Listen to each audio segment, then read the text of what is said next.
বুধবাৰে নিশাৰ পৰা গুৱাহাটী মহানগৰীত হোৱা মুখলধাৰ বৰষুণে গুৱাহাটী মহানগৰীত ভয়ংকৰ কৃত্ৰিম বানৰ সৃষ্টি কৰিছে আৰু সমান্তৰালভাৱে মেঘালয়ৰ পৰা যি বৈ অহা পানী সেই পানীও বৰ্তমান সময়ত গুৱাহাটী মহানগৰীত এক অবৰ্ণনীয় পৰিস্থিতি উদ্ভৱ কৰা দেখিবলৈ পোৱা গৈছে যোৱাকালি দিনটোত আমি সমান্তৰালভাৱে দেখুৱাই যাবলৈ চেষ্টা কৰিলো গুৱাহাটী মহানগৰীৰ বিভিন্ন প্ৰান্তত কেনেধৰণৰ এক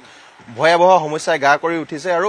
বহুতো লোক নিজৰ নিজৰ ঘৰতে বা নিজৰ আচলতে বাহনতে আবদ্ধ হৈ থাকিব লগা হ'ল আৰু আজি এনে এটা ঠিক তেনেধৰণৰ এটা আবদ্ধ হৈ থকা পৰিয়ালৰ আমি কথা ক'বলৈ ওলাইছো দেখুৱাবলৈ ওলাইছো জুৰিপাৰৰ পৰা এই দৃশ্যাংশ দেখুৱাই গৈছো আমি যোৱাকালি দিনটোৰ পৰা নিজৰ ঘৰত আবদ্ধ হৈ থকা এটি পৰিয়াল এটা ছমহীয়া শিশুলৈ বৰ্তমান সময়ত SDRFৰ বাহিনীৰ দ্বাৰা উদ্ধাৰ কৰা হৈছে আৰু সিভিল ডিফেন্সৰ লোকসকলৰ সহযোগত এই উদ্ধাৰ অভিযান চলাই থকা হৈছে আৰু নিউজ 18 অসম নৰ্থ ইষ্টৰ যি আচলতে বাতৰি সম্প্ৰচাৰ হৈছে ধাৰাবাহিকভাৱে আমাৰ জ্যেষ্ঠ সাংবাদিক হিৰকজ্যোতি মালাকাৰলৈ এটা অহা ফোনৰ ভিত্তিতে এই গোটেই আচলতে উদ্ধাৰ অভিযান বৰ্তমান সময়ত চলাই থকা দেখিবলৈ পোৱা গৈছে আৰু আমি পুনে পুনে তেওঁলোকৰ পৰা মন্তব্য গ্ৰহণ কৰিবলৈ চেষ্টা কৰিম তেওঁলোকে কেতিয়াৰ পৰা আবদ্ধ হৈ আছিল কি কথাখিনি অকণমান জানিবলৈ চেষ্টা কৰিম বাইদেউ আপোনালোকে কেতিয়াৰ পৰা আবদ্ধ হৈ আছিল ইয়াত কালি গধূলিৰ পৰা হয় এতিয়া কলৈ যাব ওলাইছে এতিয়া আমি বৰবাৰী যাম লগৰ এজনী ঘৰত যাম এতিয়া পানীৰ কাৰণে যাব ওলাইছে চাগে তালৈ পানী লাইটৰ প্ৰব্লেম হৈ আছে আৰু বাচ্চালৈ আন্ধাৰত অলপ প্ৰব্লেম হয় মহ বহুত হয় সেইটো কাৰণে তাত যাম আৰু ঘৰৰ ভিতৰত পানী সোমাইছে এতিয়া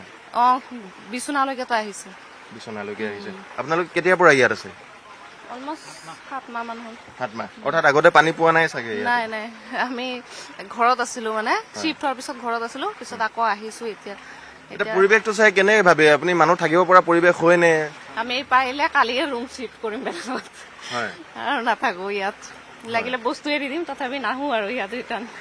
হয় এনেধৰণৰ এটা পৰিৱেশ বৰ্তমান সময়ত এটি কণমানি শিশু 6 মহীয়া এটি শিশু কোচত লৈ তেওঁলোকে নিজৰ ঘৰখন এৰি বৰবাৰীত আনৰ ঘৰত আচলতে আশ্ৰয় ল'বলৈ বৰ্তমান সময়ত যাবলৈ ওলোৱা দেখিবলৈ পোৱা গৈছে আৰু